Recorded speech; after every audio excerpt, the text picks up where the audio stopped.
Thanks for listening to the Military to Civilian Career Transition Power Hour. 1 hour of tips from experts and real stories from people just like you. For those thinking about what lies ahead, for those going through the job search, and those who have paved the way to their next career after the military. These professionals are dedicated to helping you move forward successfully to the next phase of your career after the military. Welcome to Exchange.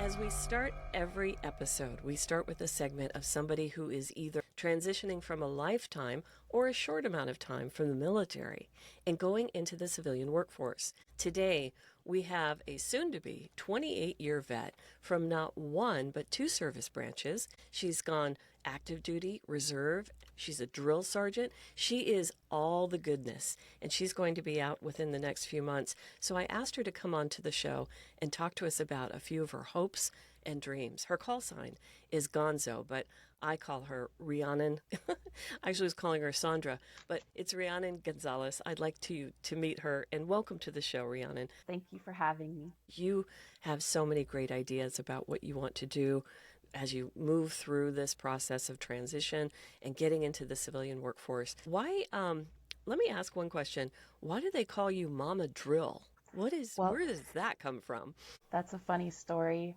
When I volunteered to be a drill sergeant, which actually happened to be like a month after I turned 40, my son was also in the high school JROTC program. So whenever I had these new recruits in front of me, I told them that every time I would see them, they reminded me of looking at my son because he could legitimately be standing right there instead of them. And I always am spending more time at work as a drill sergeant with those long hours than I am with my own kids, because I would go to work and my kids would be sleeping. I would come home and my kids would be sleeping. So I was like, okay, you guys are my kids. So they just called me Mama Drill from that point forward. I love it. I love it. So this stuck with you and you've been using it for a while. You and I have talked about your ideas for either podcasting or writing books. What is it you want to teach in your civilian world that comes from your 28 years in the military? I'm curious. Well, before I was a drill sergeant, I was an instructor at the U.S. Army's Master Resilience School. And at that time, I was at E6, and the students that I was teaching were all E6s and above. Actually, all my students outranked me, but I thought it was very unfortunate that my students were people that had been in the military for a few years. And I thought that was very counterproductive because I believe that people that need to be taught resilience are the younger generation, the people that are just starting out. And especially, I think it would have been awesome to be taught this in like junior high school. So my goal when I get out of the military is to start teaching and fostering teen resilience. And then I would be able to teach teenagers and even their parents different kind of like coping skills for whenever challenges or adversity happen. They would have some different kind of tools and resources to deal with any kind of counterproductive thoughts or other negative things that may come in their life. Because I remember when I was a teen, everything seemed to be like a catastrophe. So if I would have been taught some resilience as a teenager, I think that would have alleviated a lot of the anxiety and possible like pressure and depression that was going on as a young teenager. So that's my goal. You're going through an internship program right now. Why don't you talk about your SkillBridge and what you're up to? There's this awesome SkillBridge. It's called Allegiant Vets. What Allegiant Vets does is they get you access to this curriculum called Coursera, and it's online. So the one that I selected was called Project Management, and that one basically gives you access to courses and certificates in Google Project Manager, Lean Six Sigma, Yellow Belt, like Lean Six Sigma, Green Belt, Black Belt, Agile, and a lot of other things. And the best part is that even when you're done with that program, you have access to Coursera and your dependents have access to Coursera for life. So Wow. not only did I get some good training on like project management, I also started getting some more refresher training on positive psychology, which is where the U.S. Army Master Resilience course came from, was from Dr. Martin Seligman from the Pennsylvania University, and he's the one that instructs it on Coursera. So I thought Ooh. that was fantastic. Tell us some of the feelings you're having about leaving a 28-year lifestyle and life and career. What are your thoughts on that? Well, initially I was very intimidated and scared and nervous about starting over from scratch and like thinking that I was going to have to start from the bottom and work my way back up through the whole corporate ladder. Yes, I was able to participate in a nonprofit organization called Operation New Uniform. And what their goal was to get you thinking about starting over in corporate America, but the instructor told me that I wasn't starting over at the bottom. I was actually starting with experience. And he made me reframe my way of thinking by saying that I'm actually starting with a lot of soft skills that are very important in corporate America that cannot be taught in a college classroom, like leadership skills, empathy, resilience, and all of these other things that I just took for granted and just continuously did in the military. And I didn't even realize that. I just thought that that was the normal standard and that everybody did that. And he's like, no, people don't have leadership skills. People don't have resilience. People don't have a lot of these things that are just embedded in you. Like you guys already have great values and beliefs that are already ingrained in you, pretty much like I would say it's almost like we're institutionalized in this way of thinking, but it's not in a bad way. It's great because we're all on the same. We have the same big picture. You know, we're all trying to do the same, the greater good, basically. Mm-hmm. Have you identified an employer or an industry that you want to go into? Well, originally I did want to work with Operation New Uniform at the nonprofit because I love to teach. And they told me, yeah, we would love to have you. But as a nonprofit, we don't really get paid that much because every bit of donations that we get goes back into the curriculum, such as the workbooks and all of that, all those resources like that. So you really aren't going to be getting paid that much. But then I just kept coming back to teens and resilience. And no matter what, I just really feel like that is my passion, is to teach teens how to be resilient. Because after I was an instructor at Master Resilience School, I volunteered to be a drill sergeant, and people thought that was crazy. And I'm too nice to be a drill sergeant. And I said, well, you don't have to be a psychopath to be a drill sergeant, because if you're just screaming and yelling at people all the time, they're not going to listen to you at all. So I wouldn't scream unless it was something that was like unsafe. That would be like the only time. And the rest of the time I was just teaching and talking to them. Right. So I would teach resilience to my soldiers or to my kids, because that's what I called them, on Sundays whenever we'd have some kind of like downtime. So I would be Mm-hmm. like, okay, everybody gather around. It's story time with Mama Drill. So here was like an adversity that I faced in life. And then I would tell them like a story. And then I would wrap it around into like a lesson in resilience.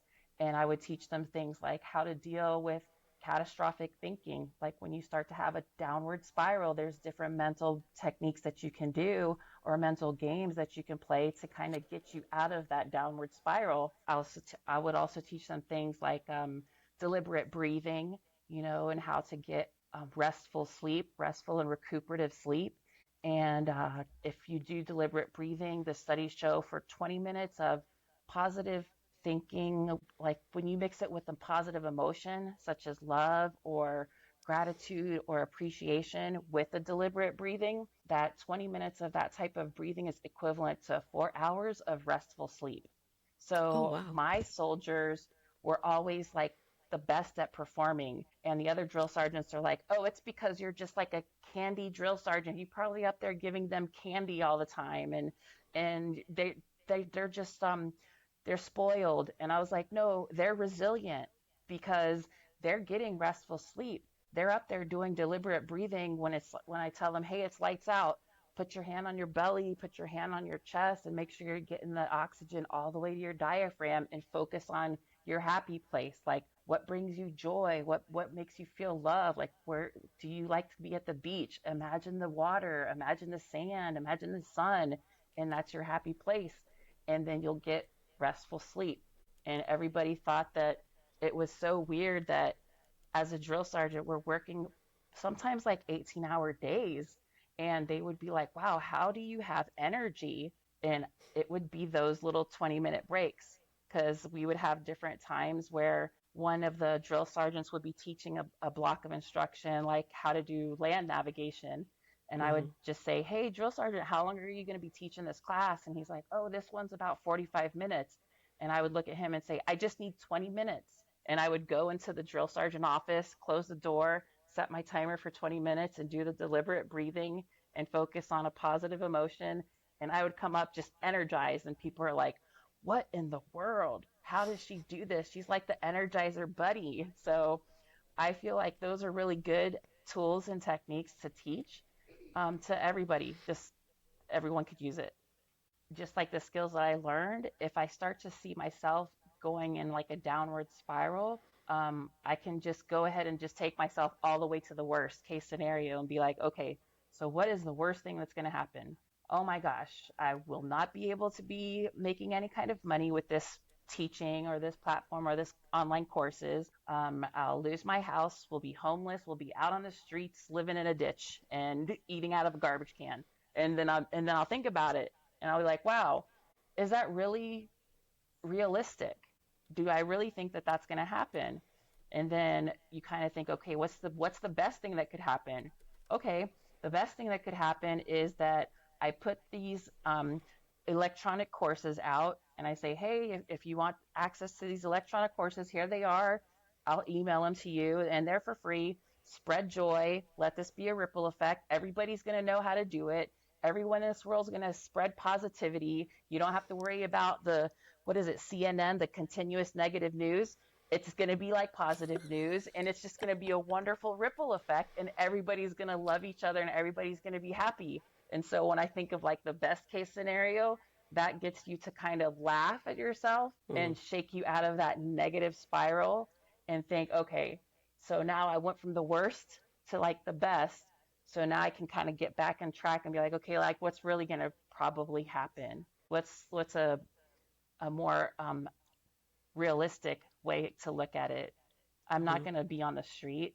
I'm not going to be like, I don't know, having like everybody in the world hugging each other, But I mean, I don't think it's going to be that bad.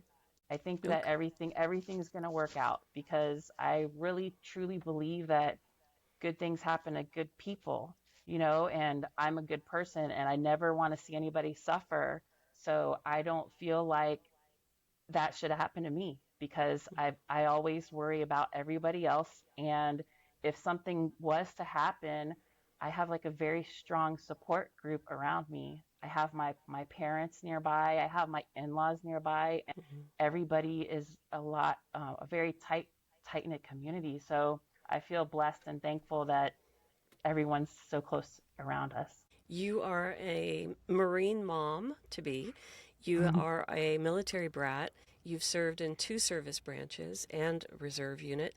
So, I mean, my goodness, it just seems like an obvious that you'll continue your mission in some way, Mhm. either as a Marine mom after you leave the service. But do you want to work with people outside of the military? Are you wanting to bring this maybe, say, to the general public, your mama drill, your Mhm. resilience training? I know you want to work with kids, but how about adults?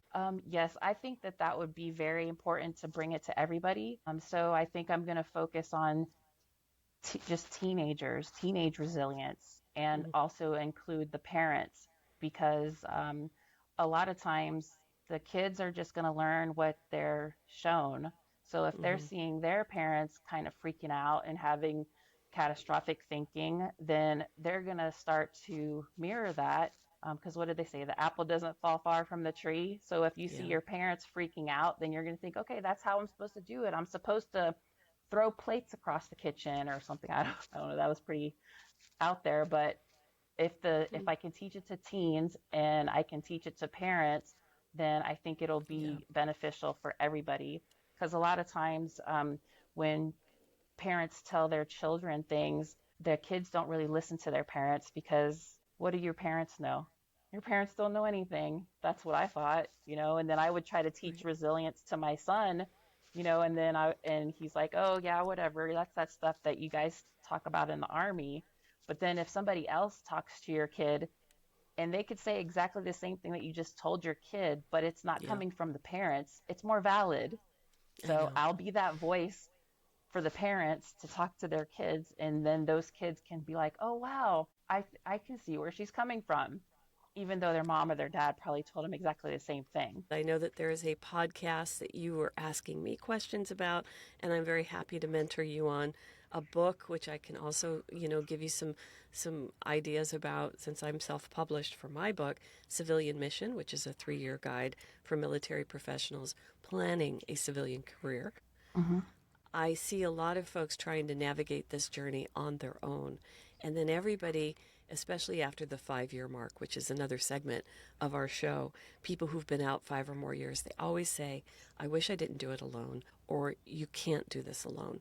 Do you have anything to say regarding that? Yeah, I think that's the hardest thing is that a lot of times we feel like we can we can take on the world and do everything ourselves. Like I'm like the hard-headed one that will try to take all of the grocery bags in the house and have like lose all the blood in my hands, but I will have like 30 bags of groceries cutting off circulation in my hand because I will not ask for help.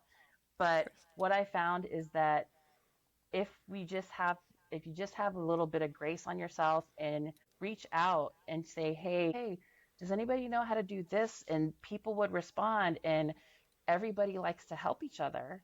Mm-hmm. Just swallow your pride and ask for help. People will help you. People will surprise you because you like to help people. I like to help people. Other people like to help you. So let everybody do what they like to do and help each other. For the folks that are listening, I want you to know that there has not been one person. I have interviewed almost 60 people at this point. There's not been one person that hasn't offered. Everyone said, some people have even given their phone number at the end of their Hmm. segment. Here's my email address. Boy, if a vet reaches out to a vet, my goodness, it's like, what can I do? How might I help Exactly. you? Yep. So I want folks to listen and hear that because that's really important. What is the largest misunderstanding about resilience? And then we'll wrap up your segment with your last alibi. Well, I think the biggest misconception that I noticed is that a lot of people just assumed it's all about rainbows and unicorns and sitting around and singing kumbaya to each other and everything is just wonderful. But it's not really that. It's a way of getting to getting to like the source and your mindset. And instead of having like a victim mentality, you have like more of the growth mindset where you can see things. Your lens gets a little bit bigger, and it's not so much of a tunnel vision, right? Mm-hmm. So that I think that it's just a more optimistic way of looking at things. Like everything's not going to be perfect, but you're going to be able to handle it a lot easier than you expect. Just keep trying. It's the whole idea of being able to just bounce back from the adversity. I think Mm-hmm. that was like the biggest visual image that I remember from teaching resilience is that they would show you like an egg and a tennis ball, and they're like, okay, if I drop this egg and I drop this tennis ball, what's going to happen to the egg? It's going to crack under pressure, but the tennis ball is going to bounce back. So we need to be like the tennis ball and Mm-hmm. bounce back from adversities. How might people get a hold of you if they want to connect with you? Is it LinkedIn? Is that how they find you? Yes, I'm very active on LinkedIn. Rhiannon, the Joy Multiplier Ooh. Gonzalez, www.thejoymultiplier.com. I'm going to have all the different resilience electronic courses and everything for you guys to look at and download. That will be also the the jumping point for like the podcast and the book and stuff like that. And so, those of you who aren't seeing her, and I'm going to spell her name for you, it's Rhiannon Gonzalez. So, Rhiannon, what a pleasure. Thank you so much for being here today. really, any last words before we close up your segment? All I have to say is, everybody, we're here for each other. We've been here for each other in the military, and we're still going to be here for each other after the military. So don't think that you have to do anything alone. We're always here. Thank you so much. Thanks for listening to this first segment of our episode. You're in the soup with Rhiannon Gonzalez, who certainly isn't in the soup. She's got a clear path forged ahead for her, and we wish her best of luck. I'm Cheryl Cross. This is the Military to Civilian Career Transition Power Hour. We'll be right back after this very short break.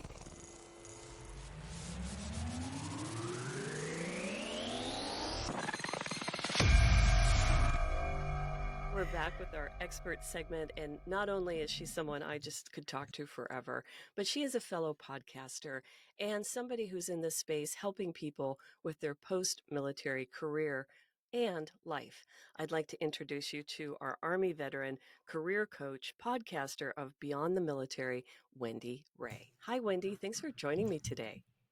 Hi, Cheryl. I am so happy to be here. I literally was counting down the hours because the excitement that you and I kind of left off on our previous call, I think was something that we should have just recorded then. But, Right. I'm a big believer in planning, as you know, military background, but also to be as prepared as possible for your audience. I am super honored to be here. Thank you again for inviting me. And, the way we connected, I think, is also something that is worthy of sharing because Sure. the power of LinkedIn, right? It's The power of the LinkedIn algorithm. All hail the yes, algorithm. Well, yes. I have so many questions for you. I want to know, the 10 years that you spent in the Army obviously made a big impact on you. For you to go into this career field of helping others, people who are giving back to the services as a veteran, I think are very special. People who are starting small businesses, it's incredibly powerful. And it's also, for those of you who are listening who might be thinking about what you want to do, you can go into the corporate or civilian job force and have your own business at the same time. Us civilians, we call that a side hustle. I want to hear about your journey. How did you get there from military service to turning around and being of service? I was an HR manager, an AG officer in the Army, also known as the HR officer for the battalion. And so for me, when at first I had no idea what I was going to branch in, what I was going to do in the military. And I'm so grateful that I was given the opportunity to first go to Fort Bragg, now Fort Liberty. And when I tell you that it was the most humbling experience, one, I was blessed enough to have an amazing NCO, and shout out to him. He is now probably a chief or an officer four, and I learned so much from him. And the one thing that my sergeant major at the time, command sergeant major, again, blessed with another amazing woman leader that not only challenged me, but also pushed me and encouraged me at the same time. And she said, ma'am, the one thing I need from you, she's like, I don't need all the numbers, all the reports. I just want you to take care of these soldiers. And at first, I'm in my 20s and I'm like, that's my job, duh, right, in my mind. But I learned really quickly within the first 90 days exactly what she meant. And it wasn't just the paperwork. It was literally putting a face to that name, to that paper. Yes. And so again, it takes a while. Sometimes we have to learn the hard way. But after that, it literally stuck with me and changed my entire trajectory of how I looked at myself, or, with the rank, the title, but also how I wanted to treat others in a way where they felt like they were taken care of and supported and where they belonged. Because I didn't mention this to you, Cheryl. So I did 5 years reserve and then 5 years active. Okay. And so when I was in the reserve, I started as a 92 Golf. I knew I wanted to do something fun, something creative, but it really wasn't for me. Got it. And even to this day, don't ask me to cook dinner every day. I'll cook dinner every other day. But here's the thing. Getting to know myself at an early age and understanding what I wanted to pursue, really helped me hone in on who I wanted to become. And so all of that to say that in order for me to really figure out where I was going in the military, I really had to start somewhere. And that was enlisting, that was making sure that I talked to the right people at the very beginning. Right. And so when I got to Fort Bragg, on Fort Liberty, and I was thrown in with the 82nd Airborne Division, and I was told, hey, this is what you're going to do, and good luck with everything else. I wanted to just not do this any longer. I'm like, you know what? I'm done, and I want out. And not because I couldn't do it physically, I just couldn't do it emotionally. And for me at that time, I'm like, you know what else could I do? I already have my degree, minor in psychology. I may just go and do social service, be a social worker, or pursue something in the, therapy counseling field. Right. So all of that I already knew in the back of my head. But thankfully, again, I had my command sergeant major. I had other women leaders that, at the time it wasn't really, common, especially in the 82nd, where they're there to support you. And that's one thing too that I want to highlight for all of you that are listening right now. Sometimes we don't feel supported right away, but we also want to take some responsibility to seek for someone that is ready to support you, because we have that. We just sometimes need to get out of our own comfort zone, say when we need, speak up when we need help, or when we need resources, when we need another individual to be there for us. And so with that, again, not knowing where to go, long story short, I decided to say, I'm going to push through. Dual military at the time, a baby on the way. And so all of that was happening, and I was still focused on becoming a life coach. I'm like, there's something about this life coach, this taking care of people. I want to better myself. In order for me to pursue that, I needed to hire one myself. So now at this time, I'm in Fort Drum, where again, I had culture shock, completely blown away of how much snow there could possibly be at one, point at a time. I know it's the complete opposite of Hawaii. But right. I mean, I literally wanted to cry every morning because I'm like, we're not having formation. Of course we're not. No, we would have formation. We would still do PT, negative 30-degree weather. And so again, everything. And at the same time, I was really performing at my highest level because I had already hired a life coach. And the things that stood out for me, or what she told me, was you are running away from your emotions. This is the problem. You're not running away from the military, or you're not trying to have a better life, or, getting out of the military isn't the best option for you because that's what you think the grass is greener on the other side. It's because you're running away from your emotions. And that right there, Cheryl, changed everything. Did it? A new perspective. Interesting. New perspective. I'm so impressed that you got a life coach during service. That's awesome. So you had good mentors. You were able to ask for help early, which I hear over and over and over is, please don't do this alone. Please don't think that even during your service, this journey will be easy. Use the resources. As a civilian, I can tell you that this is something that HR people harp on all the time. Hey, we have these employee resource groups.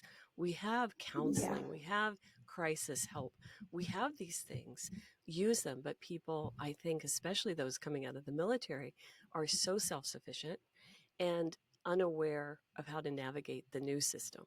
But find your advocates, sponsors, champions, and advocates. I talk about it in my book. I will pick up the phone and talk to you about it if you reach out to me on LinkedIn or find me on one of my LinkedIn Lives. Those three people serve very different purposes in your life. They're not just one person wrapped into one, but we just talk about mentorship. So you are a firebrand. 3 years of having your own podcast. You're very successful. I love watching your shorts. and by shorts, I don't mean the things you put on your butt. I mean the shorts on YouTube and the things that Yeah. pop up on LinkedIn because we're connected. You give such great advice and your style is very different. So tell me, as you became more individualistic, getting out of the military and creating this business, what was your journey? Wow. So where do I begin, right? I mean, we have this plan, we have this picture, just like when we're getting out of the military or when we're PCS into our next location. So if you're listening now, you're thinking about the transition or you are about to PCS because summer is coming, it's never the way we plan, we paint this picture, we envision it. And it's a good and a bad thing. And I think for me, I envisioned this podcast, I mean, blowing up from the very beginning, and it Mm-hmm. didn't. The reason being, it wasn't because, the nature of the beast, right? People don't want to listen to podcasts or they do and don't have the time or whatever it may be. It was just the way I was, my messaging wasn't correct. It Mm, wasn't, I hadn't really understood what it was. So mm, what did I do? I got a podcast coach. I yeah. sometimes ask myself, is there another coach that I could hire? Just, I love this. I Joe. love this. Coaches who Yeah, hire coaches. That's awesome. yeah. No, I firm believer that again, everything we do really that we want to improve and get better at will require somebody to help you see your blind True. spots. This is, it again, and kind of going back to what you said earlier, sponsors and mentors and all of that. I want Mm, to add to, one thing that I did because again, I was not only ashamed, I had guilt. I called one source, military one source, mm, because I didn't want my unit to find out, but I literally needed to call someone. And again, if you're tuning in and this is you, military one sources are 24/7. No one will yes. find out. Get the help that you need. And so with that, I got the podcast coach. She helped me. And I mean, completely from what is it? Night Yeah. and day. Now I had people asking to come on the podcast, my downloads, all of that other stuff that I Right. never, saw coming. And so again, women reaching out, I need help with my, planning, productivity, so on and so forth. But I also want to emphasize that it's okay if you don't meet your goals right away. For Yeah. me, I started as a coach that was just general. Hmm. I've helped men that are from West Point. I've helped men that were in the SF field, men of color, women of color, Lieutenant Colonel, helping her with her journey of, being single, Hmm. and also, what's next for her. And I mean, I can go on and on with so many different topics, but it all really just, I'm grateful for the moments that, I had no clients. And what it really gave me an opportunity to get creative, an opportunity to really look at myself in the mirror and ask myself, am I not being simple with my messaging? Or am I doing things the hard way? Yeah. Overcomplicating things. Because I think as military, we do this. We're like, oh, we need a step-by-step plan and we need all of these Yes. details before we put it out there. Which is And so wonderful. I got to stop you and just say, when I first saw this, when I was helping a company with their SkillBridge program, and I was there to make sure that staff didn't spend too much time away from client sites. So they pulled me in and said, will you be the glue? And what I noticed is whenever the SkillBridge interns came directly from the military, they were they were needing very specific things. I just had a conversation with a gentleman, Jason Anderson, has a company called Pre-Veteran, and it is all about that goopy gap between coming out of the military and getting into the civilian workforce and having the person have the confidence. So they've had training well in mm, advance. And it's not just up to the company, although I think they do work with companies on their onboarding. But you're right. And I also noticed they're very reticent to ask for help. And when they do, they're terribly embarrassed. And so for me, as an HR person or somebody on the workforce development side, I can say there are no dumb questions. yeah, Questions are part of creativity. This environment is curious. as somebody said to me, I have to have a plan if I walked up to my CEO, blah, blah, blah. So I get it. I get Yeah. it. Your culture dictates that everybody be so prepared that they understand the steps. And thank God, because this is why we're so safe. I mean, I appreciate that about you all, but how this transfers over to the civilian workforce, it can be a little clunky. It doesn't mean you have to fix Yes. it or change it. You just need to find an environment where that is welcome Yeah. and supported. So how do you work with people, Wendy? You've been doing this so well and you have so much enthusiasm. You're like a cheerleader. But the advice that I see you giving on your shorts is very valuable. Sometimes things I don't even think of. So you've opened the portal for me to think about things in a different way. Why do you do that? Is it because you see all the standard questions? What it really is, what I've noticed, and again, thanks to the experience of understanding what's going on in the corporate sector, understanding what happened or what happens in a organization like, for example, Fort Bragg, right? When you're at the 82nd Airborne Division, Yeah. when you go to Fort Drum, and we are also humans, and we forget because our brain, and that's one thing that you and I can talk about all day, is how our brain works. When we have now trained our brain to be this ABC, structure, there's nothing wrong with that. But when we are getting into a different environment and we're transitioning into an environment now that it's not so structured, we want to be able to kind of dial back a little bit, but we have to do that by practicing. And not necessarily, you just doing it in front of the mirror every day, but really start to make those connections early on as you're transitioning. So, and again, this is why I always say, 2 years is a great buffer for you to start making those connections on LinkedIn, Yes. connections maybe from people back home, and not in a way where it's too selfish, right? Because we don't like to be selfish. We want to just support everybody else and forget about us. But when we think about it in this way, and this has stuck with me because, again, my business coach told me this before, I want to say 2 years ago now. And it helps me not only as a wife, a mother, as a podcaster, as a business, as a coach to help, my clients. We are the greatest asset in our family.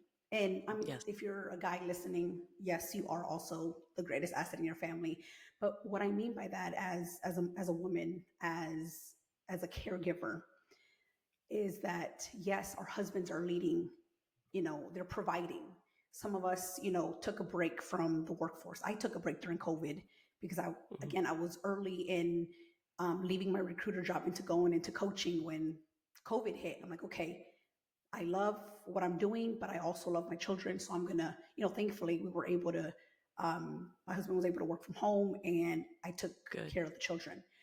But I still knew that I had a lot going on, not only within my coaching business, my podcast. Well, I was thinking about starting a podcast then, but also just as a human being, right? So how do I protect myself being, the backbone of the family? That's the way I like to consider myself. Of course, my husband does his own thing. He is also a provider.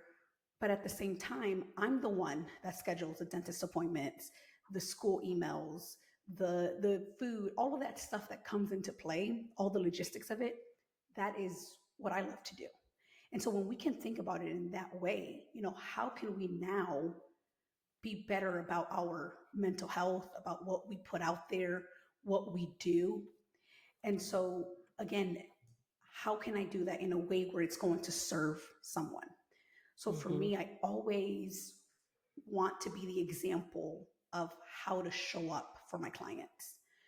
I want to be able to sell them on their personality, like for that to come out. And in order for me to do that, I have to show up in that way, right? If I come here and I'm like, okay, well, let's work on your resume. This is what we're going to do. 1, 2, 3, maybe not in that like drill sergeant, and giving the hand, but really getting them used to like, listen, it's okay to laugh. It's okay to say that you're not having a good day. And I show up sometimes to my calls and I'm like, hey, how are you doing? To my client. And they're like, oh, I'm doing well. I'm like, me too. I couldn't get up this morning, just go in with, we're not perfect. I love type A women. And most of my clients, believe it or not, are West Pointers. They are driven. Mm. I mean, these women, they want to go, go, go, which is great. But now we Mm-hmm. want to be able to focus on how can we dial it back a little bit and Right. ease in to the civilian sector. Something you just said really made me think. Understanding your role as a high producer Mm, like you, understanding your role, starting with the family. What is your role? Am I capable of doing that during crisis, during this, during that? If you think about it, this is what the military teaches you every day. The military will train you for whatever, hopefully. And then you learn to ask, like, what's ahead? Calling somebody who was deployed there. What did you use? What do I keep in my locker at home that I don't have to buy back at the end of my service? What am I not going to be using? What do you suggest I do on top of that? And the community is very helpful for that. What I feel is, you have to regain those confidences. You have to sort of create your squad, your battalion, everything, your crew. And it is a little bit different in a non-veteran environment if you don't work with a bunch of vets, but you gain trust in a different way. It's through yes. projects. It's through having successful proposals. Let's say, I don't know what work environment you are, but trust is slow in the corporate world because we are ingrained to compete against one another. And the military is not that. It's competitive, but it's competitive towards the mission. You're all fighting or going towards a thing. So I want to thank you for that, because understanding what your role is, I think, is a really good first step. But I think that it's important for people listening to understand, what is it you want? Envision the role, even if it's not a job you get. Let's say you want to be an underwater basket weaver. Well, you'll probably need access to a lake or a body Right. of water, right? And then you probably aren't going to wear a suit. So envision what you're going to be wearing, what clothes you're going to be buying. So are you going to have waders? How high are those waders going to be? And for your Yeah. hands, what kind of conditioning do you need to do for your hands? Think it through. And sometimes the most ridiculous exercises are the fun ones, because no, you probably won't become an underwater basket weaver, but it makes you think, what will I need? Well, I'll need a boat Yeah. or a canoe, and that a canoe needs a paddle, and I'll need to know how to carry it. So I'll need a cart, and then all the stuff that goes in it. If I get, an anchor, and then this and then that. This is the stuff you need to think of for whatever career you're starting to envision. And then I'm going to let you talk in a second. But the interests and skills are the things that I want people to get ahead of, because I also see a lack of that. There's such a Yes. can-do attitude in the military. I can do that. I can do that. I can do that. And you can. But do you Yeah. want to? Do you want to Yes. do it 40 hours a week, 80 hours a week? Do you want to do it and then maybe get stuck doing it for 4 or 5 years because that's what you've chosen and there's no career path out of it? So it's tough to think of that, because the military, as my friend said to me the other day, she just got out about 2 years ago. She says, I'm heading into my third year. I'm ready to PCS. And in the civilian world, when I say that to my client or to my company, they're like, but you're doing such a great job. Just keep doing it. She's like, I'm ready for a new Yeah. challenge. So I get it. So talk to me Yeah. more about how you work with people. I want to know, not the secret to your sauce, but your style. We are so used to, like you said, we can do anything, right? It's because we have been told. They don't ask us to, hey, Wendy, you're an HR officer, but we're going to ask you to be a platoon leader. No, you're going to be a platoon leader. Or, hey, Mm-hmm. Wendy, by the way, we don't have an operations manager. Here's an additional duty. Yeah. So we've been wired that way. And unfortunately, we use this against us when we're getting out. And so that's how I start with my coaching. That's how I help them. Because, like you said, if I say, hey, you have these skills, you took this test assessment and it seems like you could be a great project manager. Mm-hmm. Most of them would be like, okay, let's do it. But what people don't ask is, what do you want to do? Because they'll say, oh, yeah, before I wanted to, be a nurse, yada, yada, yada. So now we're here today. What is it that you want to pursue? I don't know. No, you do know. You just don't want to. One, say it out loud, and you don't believe that you can do it now, or you think it's too late, or you don't want to go through a very drastic change, which is okay. And this is where, again, the work that I do comes in. Let's take baby steps. Mm-hmm. Let's take bite size. Let's explore. what is good for you and your family. Let's prioritize. Can we be a nurse in 10 years or can we be a nurse in 4 years? And they, they're making decisions, right? We're great decision makers. That's what we get paid for in the military. I don't get paid for, sending documents to finance. It's because we make decisions and we have to make them yesterday. And so now when it comes to our life and our career, we're like deer in the headlights. What do you mean? I can decide for myself like what I need to do or what I want to do. And the answer is yes. And so that's the approach that I take. And a lot of it comes from the emotional well-being.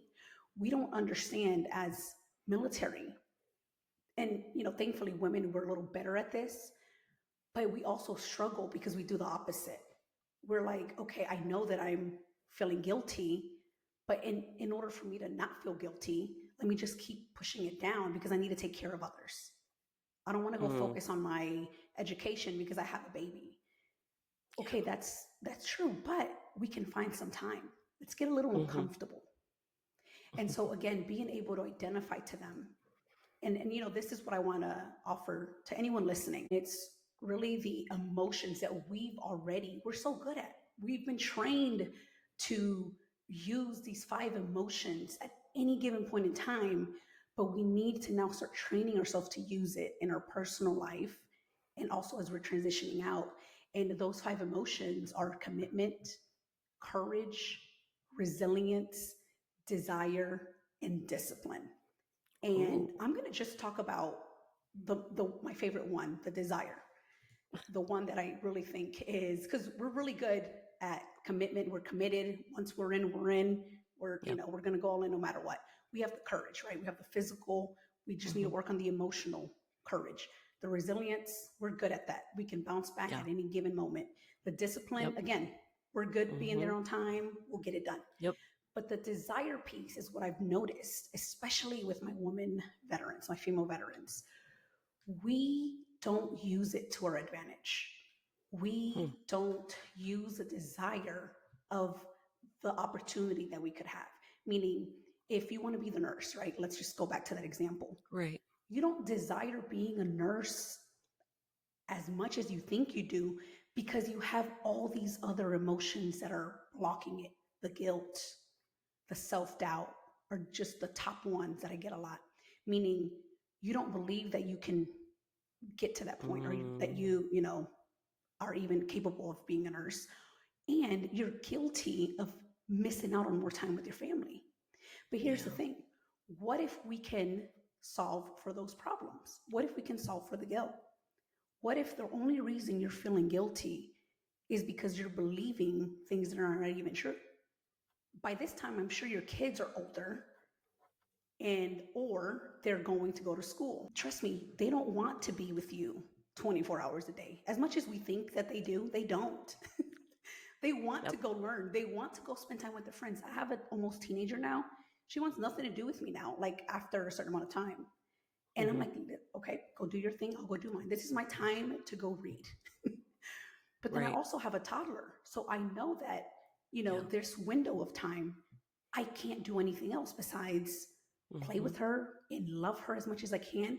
But that's where we go into quality and quantity, right? And the same thing with self-doubt. You are able and have been capable of doing so many things that you didn't even think of, like jumping out of an airplane. I never thought I could do that, but I did it. And so why can't I be a nurse, right? And so those things that's the approach that I use, really getting out the emotions, what's really stopping them, because it's the emotion that's going to fuel us into action. And if we don't understand that, we're not going to go do the resume. If we don't have the desire to actually be in corporate and do this, we're not going to have any desire to do the resume. So how can we make this desirable? You shared something that I'm going to be trying to use 5 times today. Solve for the guilt. Let's solve for the guilt. Beautiful. Thank you. Thank you. I know you have a website. Your name is spelled a little bit more unusually. There's folks that listen in the audio only, and then there's folks that are watching us. Hi, everybody. So why don't you go ahead and spell your name for those who are just listening on earpods and find out how we can get a hold of you. You can find me at Wendy Ray, and that is WENDI and my last name is WRAY. And I'm on LinkedIn and my website. You can also find the podcast there. It's Wendy Ray, WendiWray.com. I'm so glad we connected. Thank you so much. And Me too. I love Thank you. every single segment of my podcast because I learn from people transitioning, thinking about transitioning, or to those who've been out 1 to 4 years or 5+ years. It was tough for me to put you in 1 or 2 segments, but it was clear after I talked to Wendy that I really wanted her in the expert segment because she has so much to share.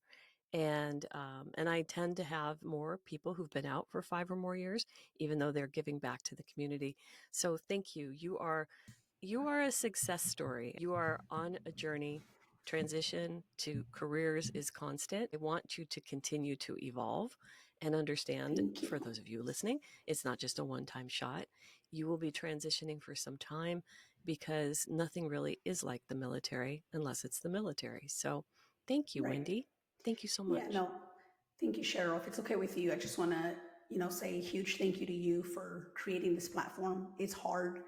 You all, podcasting is difficult. You schedule, there's tech problems, there's things that come up. So Cheryl, seriously, thank you for creating this platform, bringing on amazing people that are able to share their voice.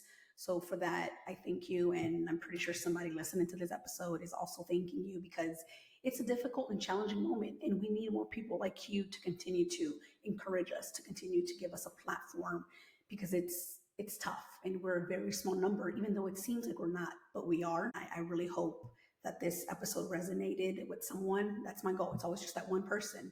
And so with that, thank you so much. It was an honor. I appreciate you, Wendy Ray, WENDI. WRAY. You can find her on LinkedIn and wendyray.com. I am a grateful host of the Military to Civilian Career Transition Power Hour. My name is Cheryl Cross. We're going to head into a brief break and come back with somebody who's been out of the military at least 1, but not more than 4 years. Stay tuned.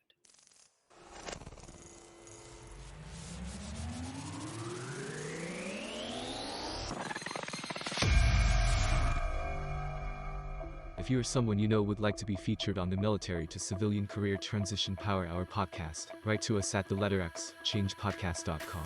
That's xchangepodcast.com. Thank you again for your support. Now, let's get back to the show. We have a new segment of our episode, and today I'm so happy to bring you Hope Skibitsky. Hope has such an incredible background that I asked her to actually stop telling me before we hit the record button so she could get that energy and this story to you. She is 1 year out as of today, post-military. She's doing incredible things and just accepted a job. Hope, welcome to the show. Thank you. I'm excited to join you. I appreciate you having me on. You were referred by a listener of the show, Colonel Berg, and he said that you had a remarkable story and you started telling me, and I was like, stop. Why don't you just launch from where you want to launch? You can go, again, the show is about career transition, but if you want to talk about pre-military, please go ahead. So I recently retired from the Air Force, and I maybe did it a little sooner than I was ready because I let my family have a vote and they were ready for us to hang up the uniform. And so I jumped off the platform sort of quickly, and I got a lot of hope. It's so great out here. Everything is wonderful. It's so good. I should have done it years ago. You're going to love it. And I thought, oh, great. And then I have found that everything transitioning was just so hard. It was so hard. I struggled to find a TAPS class that would fit in with my still requirements in the military. And sorry, TAPS was that transition program that's mandatory. I struggled to find someone to help me file my VA disability because I lived in the wrong county. I struggled to find someone who could help me find someone to understand what writing a resume was or looked like, because a lot of the things I did was still like the tail end of COVID. And so things were very virtual, and it was, let us know if you have questions. And I'm like, I don't even know what to ask. I've never retired before. Exactly. So there was no light at the end of that tunnel. It was just a long tunnel for you. Oh my gosh, tons of tunnel. And I was just like, what is going on here? And as I struggled, I said, am I the only one this is happening to? Everybody else has had such a great time. Like, who in the world did I make mad in my former life that everything was going to be so tough? How did you persevere through that? Well, a couple of things. I have a great family support, and my husband has always been like, Hope, this isn't the end all be all. You're not the first person on the planet to ever retire. We'll figure it out and we'll get through it. So he did a lot of like bringing me back in off the ledge. I have been super fortunate in the fact that one of my very best friends knows everybody. And so if I lament in her ear about, I can't find the person who does underwater basket weaving in a gas mask, she's like, wait a minute, I met a guy in nuclear power school who knows the guy who does that. She was good about always putting me in the way of somebody that could either solve my problem or put me in the way of someone else who could solve my problem. And I understand you're doing that now for other people. Is that right? I am doing that now for other people. I just recently took a job with a company who asked me to be their chief human resources officer. And there's a lot of negative connotation that have been associated with HR over the course of time. And so I said, what would be really fun is if you want me to do this differently, which was the direction, can we change the name? And my boss was like, what do you want to change it to? And I said, what about the chief people empowerment officer? I love that. And he loved it too. He was like, you know what? Let's roll out. And I was like, I'm down for that. I have to insert something here. I've been in HR for 20 some odd years. And when Chief People Officer came out, I thought that was so corny, right? Because we are human resources. And then when they started calling recruiting talent acquisition, it's like, really? I mean, it sounds like we're conquering the world. But the fact that we have all of these wonderful new titles that are specific to companies, I think it's more their cultural vibe. It's, that really shows a lot for a company that's willing to put their ethics in a job title. So as an empowerment officer, tell me, I know you haven't started the job yet, but what are some of your plans based on some of the experiences that you had getting out of the military? So how might you help folks that were maybe in your shoes if you're faced with that? Well, one of the things that's awesome about this company is they are, in fact, a federal defense contractor. And so they do a lot of veteran hiring. And so I know the struggle that comes with being a veteran, trying to find where you fit post-service. And so we are working really hard to help veterans. And we're connected to nonprofit organizations that help veterans with transitions, with resume writing, with interviews, with things that we think we understand, because in the military, there's some semblance of that, but it doesn't translate directly to the civilian world. And so everything you think you thought you knew, you should probably just rethink, because it's not the same. It doesn't translate. And so we're trying really hard to figure out, how do we help people become a part of the company? How do we create a culture that they want to come into? And then how do we make sure that we sustain a culture that they want to stay in? And I want to be a big part of that. I'm curious, are these folks veterans that you're working with? Yes. As a matter of fact, a grand majority of the organization is veterans or veteran comprised, but the owner is in fact a veteran. And the thing I love about it, a prior enlisted veteran, and not that one type of veteran is better than the next, but if anyone has ever been enlisted, they understand that the struggle is real. And so you get it from a different perspective, even having been that prior enlisted person.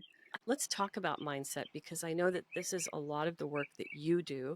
But how did mindset play for you in your transition? So I know that a lot of the things that I have ever learned, I've learned through experience, like the school of hard knocks, for lack of better terms. And I thought, there's two different kinds of leaders, in my opinion. There's the leader that paves a way and then plants seed where they came from, so that someone else has to pave that exact same way again, because it builds intestinal fortitude or it makes people stronger. And then there's the leader that paves the way and sort of lays down pavers, so that the people coming up behind them don't have to struggle through the same things, because they're going to have their own struggles going forward. We're never going to get any further if they have to keep repeating those same struggles again and again. And so what I wanted to do with Hope as a strategy, which, was my leadership consulting coaching business, was what can I do to share the experiences of what I lived with other people? I think it's the old saying, right, that a smart man learns from his mistakes, but a wise man learns from the mistakes of others. And so what I wanted to be able to do was share some of the things that I stumbled through in hopes of plugging some of those holes for other people. I'm writing this down. This is going to be my new tagline for my show. Wise men learn from the mistakes of others. This is exactly why I'm doing this. I believe in the power of storytelling, and not just storytelling fiction, but the real life stuff. Nonfiction stories are the ones that are going to come up in your Rolodex brain when you need it, hopefully. Right. So Right. for those of you listening who are listening to the stories, including Hope's, I want to thank you so much, because you're banking this stuff for the future. You don't realize it now. So before we hit the record button, you had a chance to go into your pre-military life. And I'd like the listeners to get to know you and to really understand where you are now is based on where you were, if you don't mind going into that a little bit. No, I don't mind at all. So I joined the Air Force as sort of my only option. I knew that military was an option, but I had a great friend who took me in as a guardian because I was homeless. He took me in so that I would graduate high school. And when he asked me, what are you going to do after high school? I was like, I don't guess I've thought that far. I knew military was out there, but is that an option for me? And so he took me to a recruiter, signed as my guardian. But then his family moved away and it wasn't my turn to go in yet. And so I really had nowhere to go. Ended up getting a recruiter to help solve some problems, shift some shells, and stuck me on a bus to the MEPS in Dallas.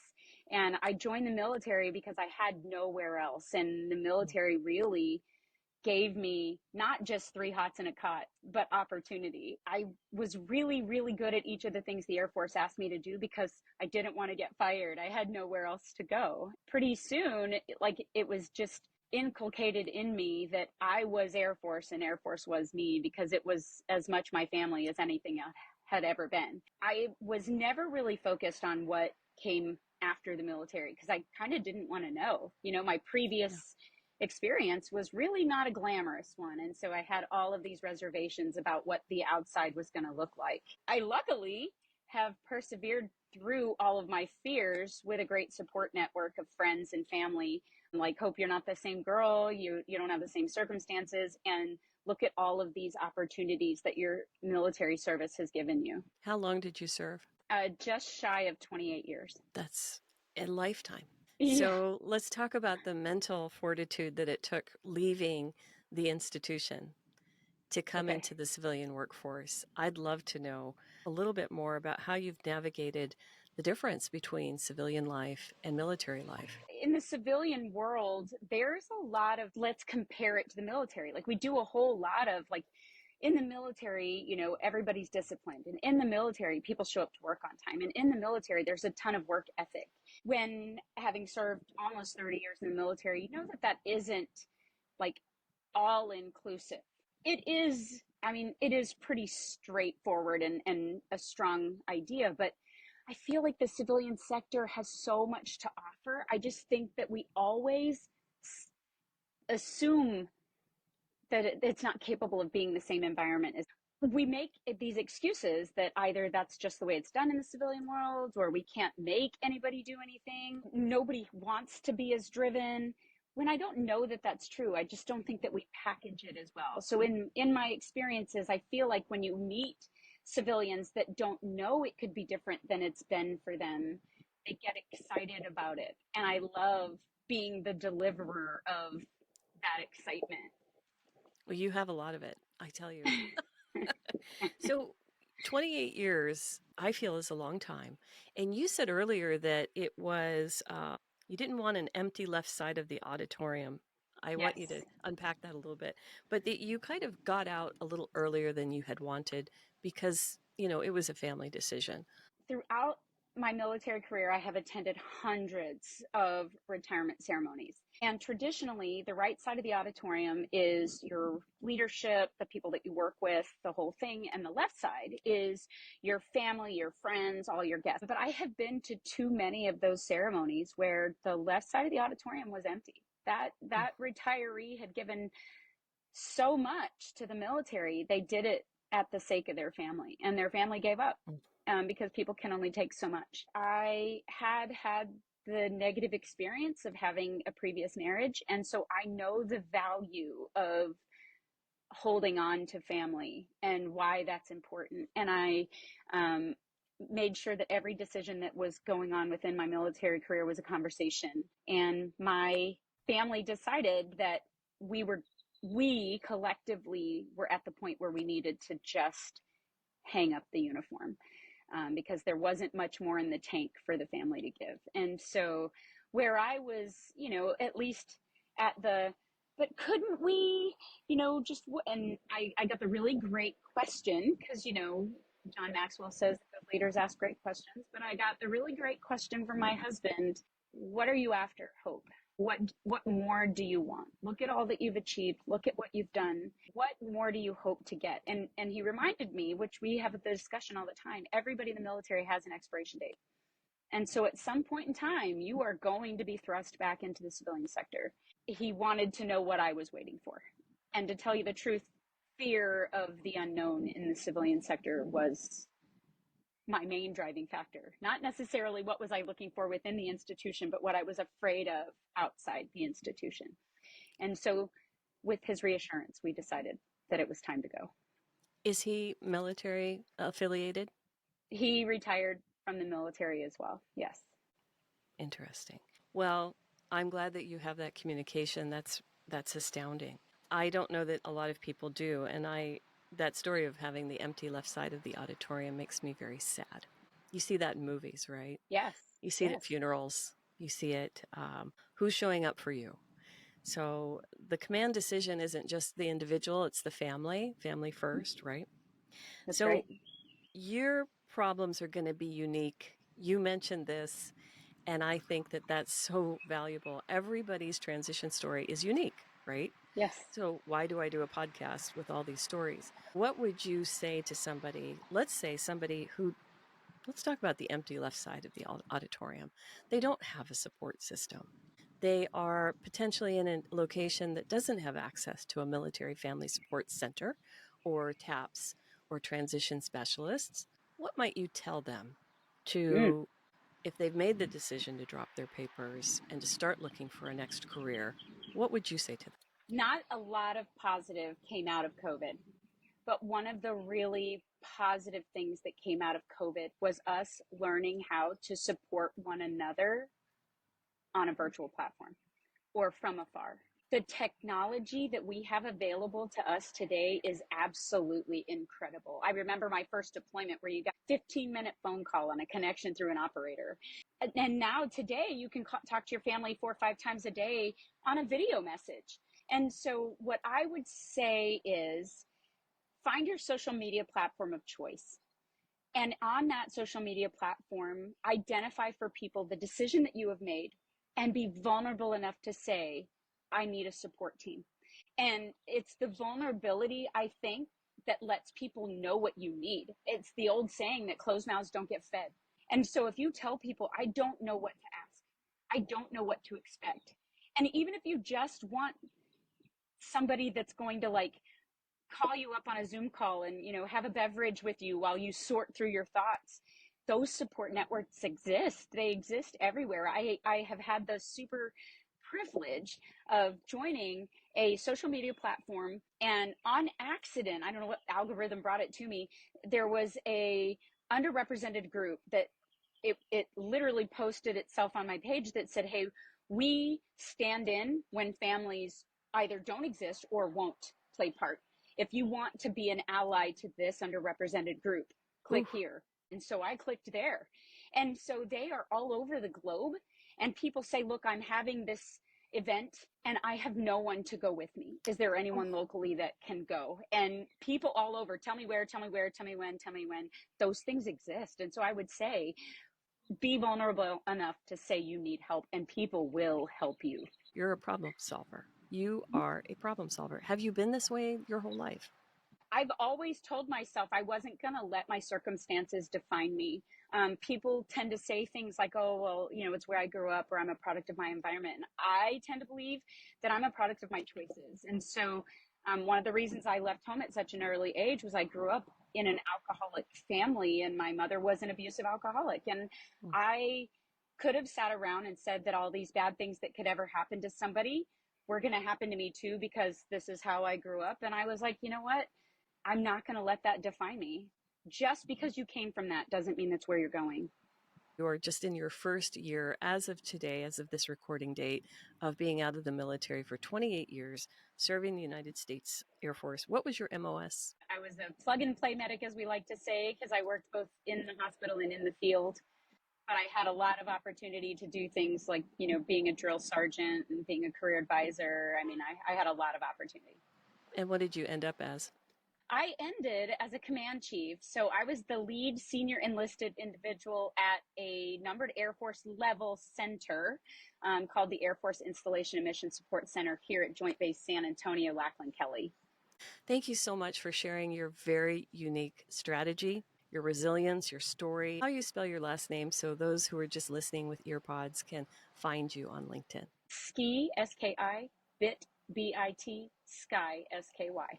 You've said that 1,000 times. I know it. I have. I knew the day I married him, I'd be spelling it forever. Well, thank you so much for being on the show, and I will have you back as you journey on in your career.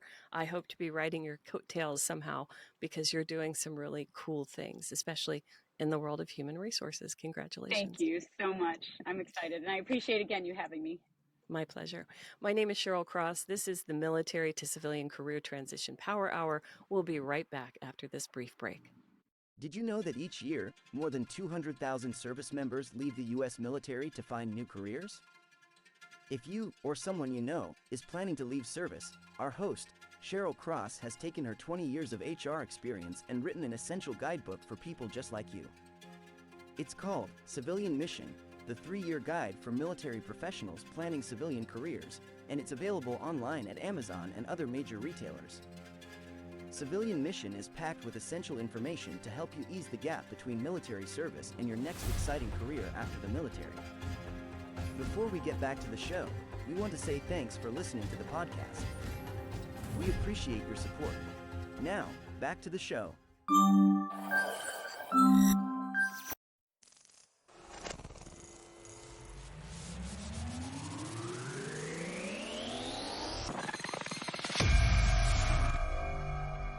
We're rounding up the rest of our show with someone who has been out of the military a minimum of 5 years, and our guest is going to laugh at that because he said, Cheryl, I've been out such a long time.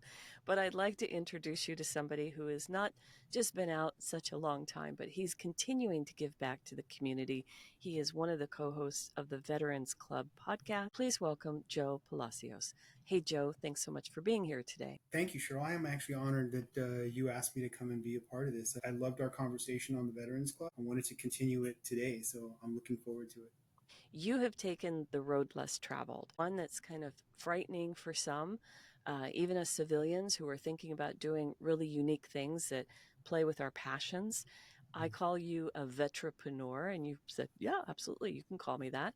So tell us your story from 2011, U.S. Marine Corps to now. What's been going on career-wise for you?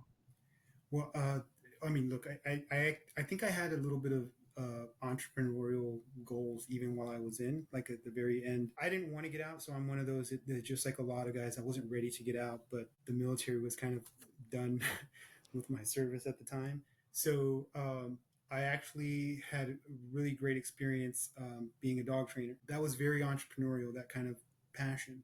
So the first year out, I really leaned into that. And we worked on a government contract to support the improvised explosive detector dogs. That was a dog program that the Marine Corps, actually, I believe General Dunford actually put that together. And it was a great program. We had 2 civilian companies training bomb detecting dogs in either homemade explosive or conventional.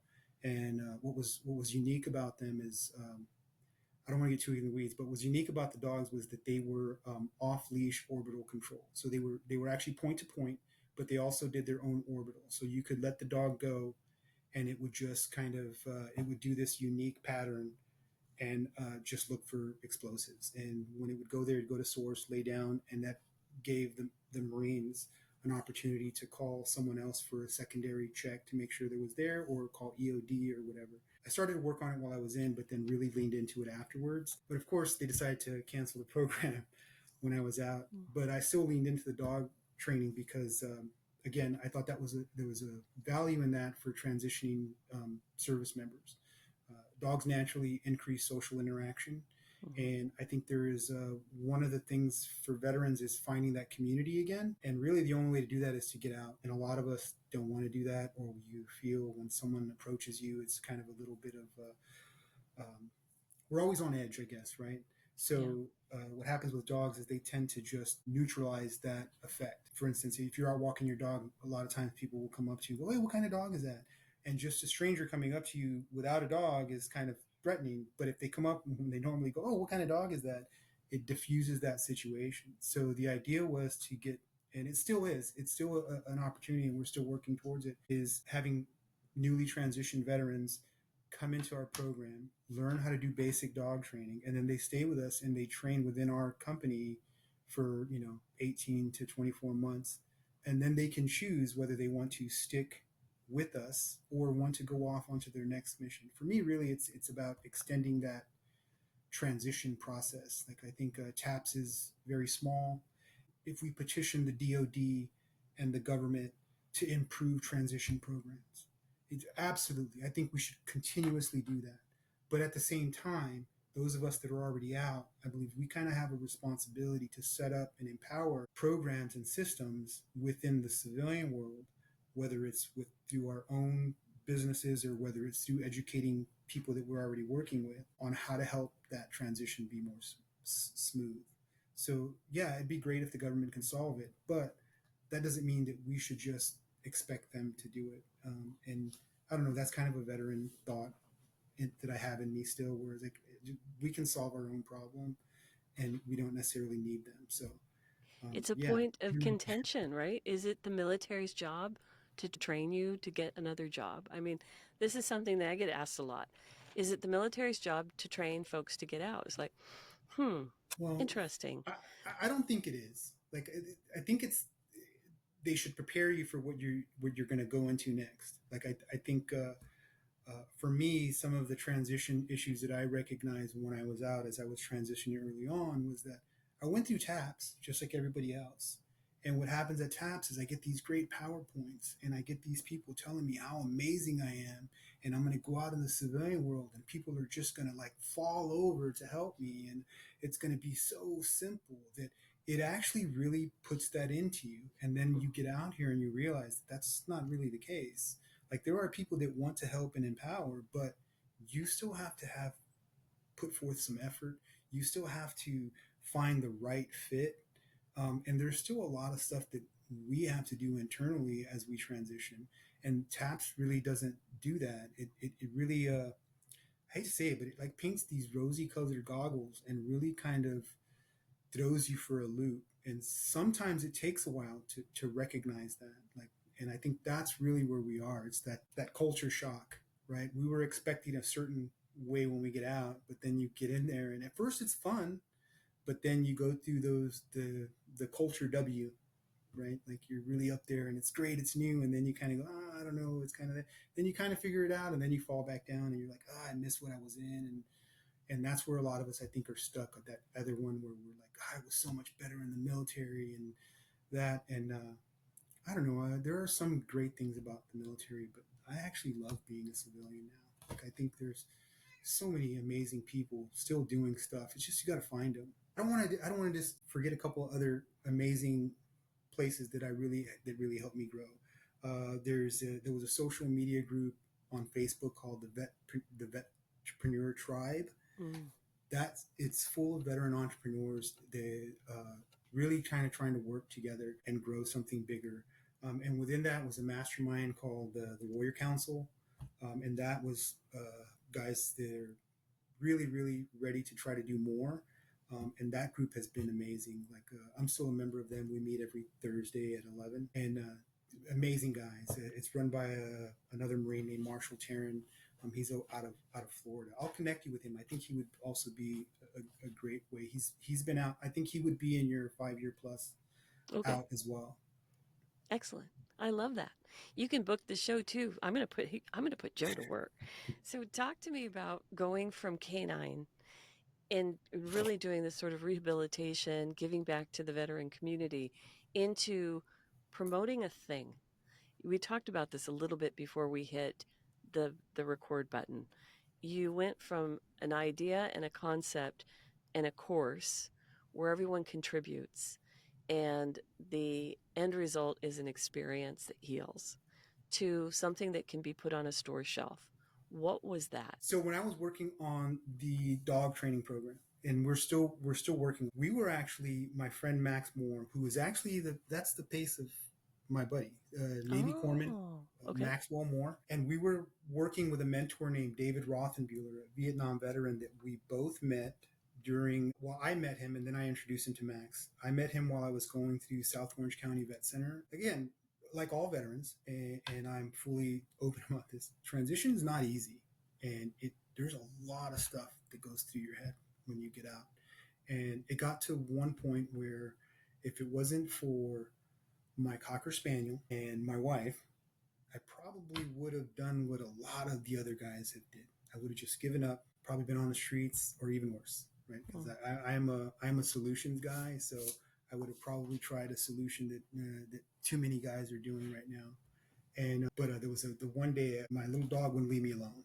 She just wanted to play fetch, but I was in a dark spot. But she just broke me out of it. And then my wife came home and she says, "You gotta go do something.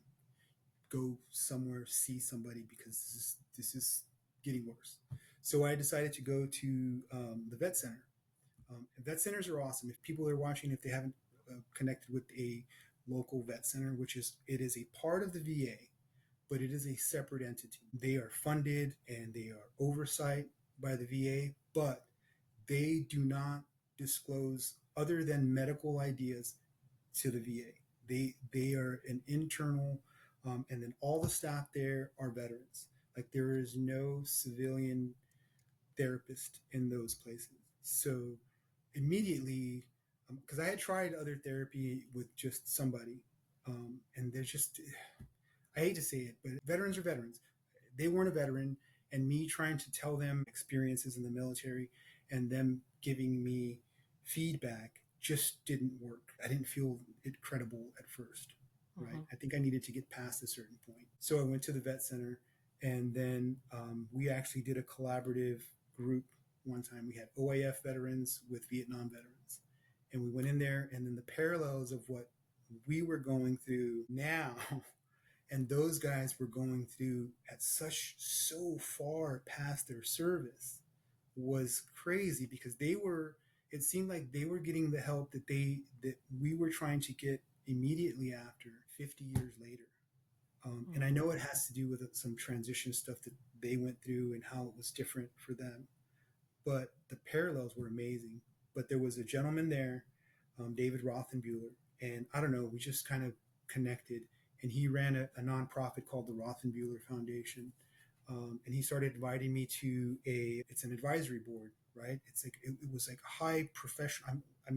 Started going to this thing, and here I am. I was probably about a year out working on this dog program, and I'm going in there, and these guys were like investment bankers, like huge real estate. Like I think I met Tony Moiso in that group once. And that guy he's a member of the Irvine family. So like the Irvine company in Southern California, yes. Basically they're landowners. So literally they're the ones that actually gave Camp Pendleton half of Camp Pendleton at one point way back in the day. So it was really cool to see how those guys did that. And then he started mentoring myself. And then I got Max in with his soaps, because Max had reached out. We hadn't connected, and we started connecting again. And he was doing soaps, and we were like, I'm doing this dog thing, I'm doing this soap. And I'm like, you got to meet this guy. So we started to do that. And then as we were going through it, he just goes, man, you guys work so well together. He goes, you guys should partner up somehow. Like, you need to like put these things together in a way. And we didn't think of it at first, and we kept going. And then our mentor, due to his service and some of the stuff that he was going through, he just suddenly just passed on us. And I think as an honor to him, we kind of sat down one time and we were like, it was right. we would do great together. So we just partnered up. We partnered up, and I started running a lot of different stuff, trying to do different things, and it just worked. Like it just works. At one point, myself and we were able to get Max to go. He still had a lot of service that he wanted to do that still was kind of like military oriented. So early 20, I want to say early 2020 or 2020, we were able to get him, and he went to do some of his medical training in the Ukraine. So he had went overseas and he stayed there for about a year. And then we started to do some other Mexico stuff and then other places he was just kind of feeling out. And I just kept pushing on this SOAPs, building our network. And that is really the biggest thing, I think, in my transition process, is understanding that just like in the military, right? Like when I think back, I was like, I just started doing what I did in the military, which is finding the people that knew what to do in certain fields that I didn't know, and creating a better network of a team that's not necessarily internal, but it's an external team. I think I mentioned earlier, it's like a combined joint task force, right? So that's when you get like the Army, Navy, Marines, and Air Force all together to do something, take different specialties. That's how that worked. That's how I went into the SOAP. And yeah. So, what in the military, besides everything, prepared you for this role with Maxwell's Soaps? Draw a line for me. What was it? What was your MOS? I was an 0311, 0369 infantry unit leader. So small unit tactics, that kind of. I think it's just a small unit leadership, like that, having a core group of guys that you can count on and trust, and then move forward to do things better than individually. That plays out in every scenario, I bet, for you. Not just the K9, but now with Maxwell Soap. Tell me what else you're doing. I like sharing conversations. I think getting veteran stories out is important. I think just having people hear about us will help also bridge that gap, right? I think my biggest strength right now is the ability to build relationships and meet new people. So one of the guys that I recently met, he's actually finishing his doctorate, and he did his thesis or whatever they do on proving military service as a primary culture. Once you go in and you do that transformative process of basic training and you start to live in the military culture, it literally meets all of the qualifications of becoming a primary culture. It has its own language.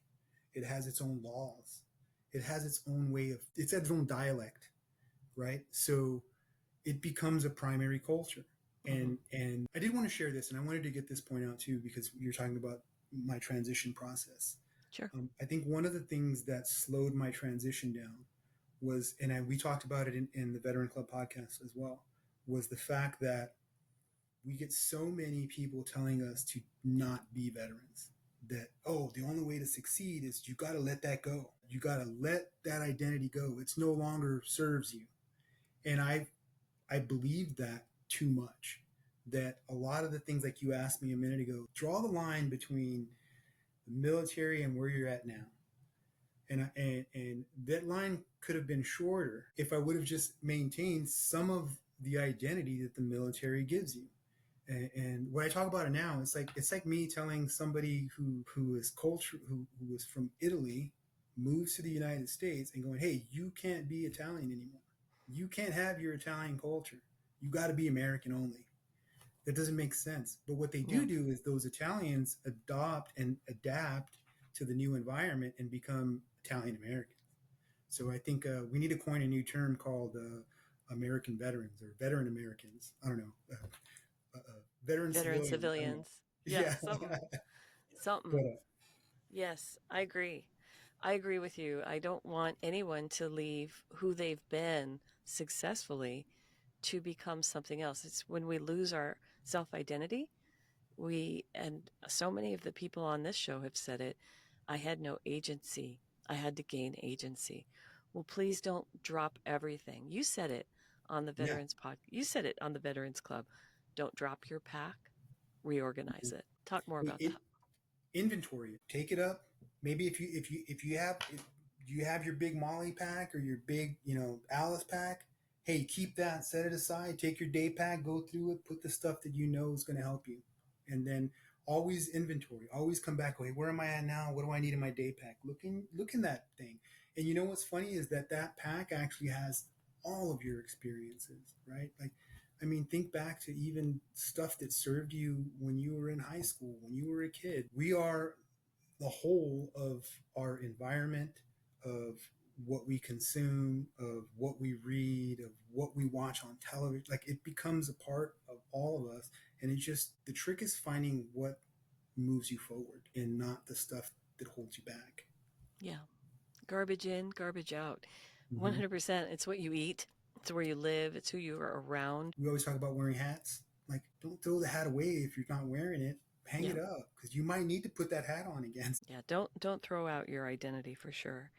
It takes a village is a real popular saying, but yours is it's a village thing. What is that? To build something greater than yourself, I guess. Like, you can't do it alone. Like, you definitely need a village. Like, one of my biggest pet peeves about the ultra successful people that do a lot of coaching stuff is that they neglect to talk about who helped them. I don't think you get anywhere without other people. Like, it is a village. Like, there is a village of people that empowered you to reach your success. And I think failing to teach that portion is just setting people up for failure. It's setting people up to think that maybe they're not good enough because, well, that dude did it all by himself. And that's not the truth. I am not here by myself. Like, I didn't get to this point. And I feel I'm successful, right? I have a home to live in. I have a beautiful family. I have some great friends. No, I don't have a Lambo in the garage yet, but I still didn't get here alone. Like, there's been so many people that have been empowering, that have just helped out. Even some of the people that go, don't even do that, man. You need to move on to something else. Like, just everything I didn't get here alone. It's been a village, right? There's a village of people that have been helping me move forward. And for me, that's what it means. Like, I just want people to know that when I connect, like, from now on, like, Cheryl, when I share your stuff, I'm gonna say, well, it's a village thing, because Cheryl is a part of the village now. Oh, thank you. What an honor. I appreciate that. I love you guys. I had so much fun on that podcast, and you're the first one. I know Kingsley's going to be on the show. LJ is scheduled. He's been scheduled for a bit. So, and we'll get Lakeisha there too. I know you have someone else on the podcast that's regular that he was not there. Jeffrey. Jeffrey, okay. Jeffrey Gonzalez. He actually started the veteran club, and then him and LJ collaborated to make a podcast. Got it. Again, right. That's why I aligned with them. I'm going to share this too. Like, I've known LJ a long time, longer than I known Jeffrey, and also I've known James almost as long as I've known LJ. We're not as close together. James is a gentleman we talked about earlier, but I met them all on Clubhouse in like 2020 when the world shut down and there was no way. I had gotten so good at getting out and meeting people. Right, I had broken that chain of like, I don't want to be around civilians, and I was getting out and the world shut down, and I craved meeting new people, and then Clubhouse popped on, and it was like a godsend. So I was like, yes, I get to still connect and meet new people. Unfortunately, though, I still think that shutdown still kind of had some negative effects because it made it harder for me to get out again.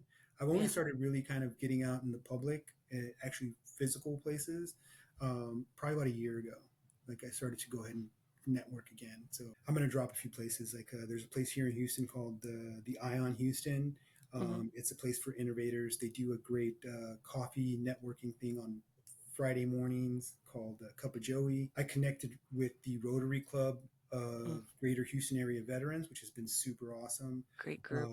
Combined Arms, which is another nonprofit here in Houston that helps veterans. Next Ops, Travis Mannion. I met those guys over here in Houston. Combined Arms is actually a place where they have like a central location. It's got a bunch of different nonprofits. It was actually started by a Marine general, and it used to just say CAX, which if you're a Marine, you know it was CAX, but they changed the name to Combined Arms because they didn't think people would understand it. So yeah.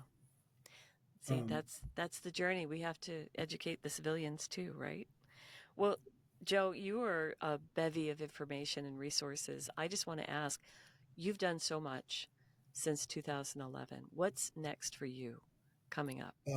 Well, next is actually lean forward and into creating that transitional work program, like actually expanding it out. Like we've had a vision sketch for a while, which had the dog park. It has a small farm and it has a co-work location. And that's my biggest thing is I really want to focus to start first is this co-work location because I think there are so many amazing veterans doing really cool stuff, right? But they're doing it like I am. Like I make our soap. Like I hand make our soap. Max hand makes our soap. Like we make them in these. I'll even show you. We found a company that makes these cool melters. So we actually melt our soap at home. The real idea is a barn on a small urban farm that also trains dogs. And then in the barn, it's actually a co-work location where we have veterans to come in and either they want to learn how to make soap. We'll show them that. I have another great networked friend, Kurt Baelish with Baelish Woodworking. He's in North Carolina. He does the Artisan Project, which is a nonprofit for him. They do woodworking. Me and him have talked about having him come out and teaching people how to do woodworking, like things that you can do with your hands as a veteran, and artisan products that people are willing to buy. For one, because it's a good cause, and two, because they're quality products. My passion as a vetpreneur is to ensure we go back to like my business is profitable, but it takes care of stakeholders. It solves a problem, but it also gives back to the community. And that's what I really wanted to do. So the idea is that I would bring some nonprofits in and we would make soap together and they could talk and we could talk about what they're doing, how they do it as we make soap. And then that special batch of soap would go to fund whatever they're doing. Like we'd figure out a way to fund them with that. The big thing we want everybody to know is, yes, we sell soap, but we're not just a soap company. You know, we're an information company. We want other people to know what's out there, what other people are doing. And the reason I like the soap is because everybody buy a bar of soap at least once. And if they do that, then they're going to know what we're doing and they're going to know what other people are doing. And that's kind of our goal. I look forward to checking it out. Thanks so much for being on the show and adding so much value. And your journey is so powerful because it's so unique. You didn't take the script from anybody, did you? You made it. You wrote your own show, for sure. Any last alibis before we close up your segment and say goodbye? I want to say I'm really holding back getting emotional because thank you. Because look, I hear that, but I know there's struggles, right? Because I'm a veteran and I'm not all the way there, right? And I think I said this when we talked in the Veterans Club. I am continuously transitioning. This idea of I'm all done transition. That doesn't happen, and I think it especially doesn't happen for veterans. It's a continuous process, and I have my ups and my downs. So I want to thank you tremendously for saying that because it means a lot to hear. Because sometimes for us veterans, it's hard to kind of see it. So thank you. My pleasure and my honor. We've been listening to Joe Palacios, a Marine, been out more than 5 years, carving his own path, and we're going to end this episode. We'll be back after this very brief break. My name is Cheryl Cross, and you're listening to the Military to Civilian Career Transition Power Hour.